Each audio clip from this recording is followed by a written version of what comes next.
land transfer process in Kenya, step by step. Most people think once you pay for land, you own it. That is not true. And this is where many people lose their money. Because in Kenya, ownership does not change when you pay. It changes when the land registry issues a new title deed in your name. Everything before that moment carries risk. Let me explain this process step by step so you don't become a victim. Let's start with step 1, the sale agreement. This is where everything begins, and this is where most people make their first mistake. Your agreement must clearly state the exact title number, not 1 acre near the road, not a plot next to so-and-so, because land is not identified by description, it is identified by a title number. If that number is wrong, unclear, or missing, you could be paying for land that legally doesn't exist in your agreement. And that's how disputes begin.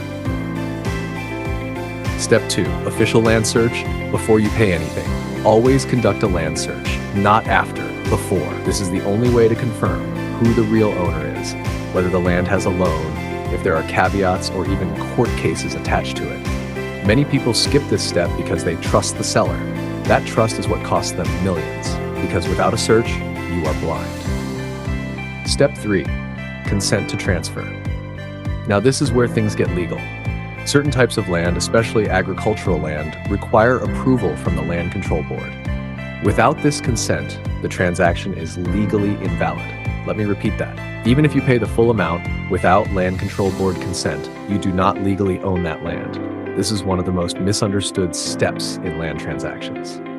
Step 4, stamp duty. Now comes the government tax. You must pay 4% for urban land, 2% for rural land. But here is something most people don't know. This tax is not based on the price you agreed with the seller. It is based on government valuation. So even if you negotiated a lower price, you might still pay a higher stamp duty. If you don't plan for this, you get stuck mid-process. Step 5, document submission.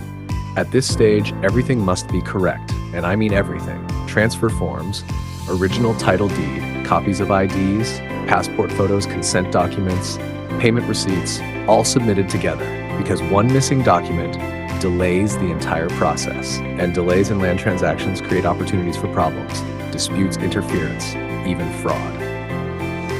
Step 6, title deed processing. This is the final step, and the most important one. Ownership only changes when the land registry issues a new title deed in your name, not when you sign, not when you pay, not when you take possession, only when the title changes. Before that, you are still exposed.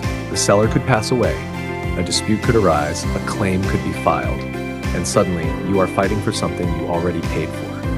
Timeline. A proper land transfer in Kenya takes between 60 to 180 days, sometimes faster, sometimes slower, but delays usually come from poor preparation, missing documents, or lack of proper guidance. Now let's talk about the biggest mistakes people make. Paying before doing a search, ignoring Land Control Board consent, signing vague agreements, underestimating the total cost. These are not small mistakes. These are the exact reasons people lose land in Kenya. So before you pay anything, verify everything, not just the land, but the process. Because land is not just about buying, it's about securing ownership properly.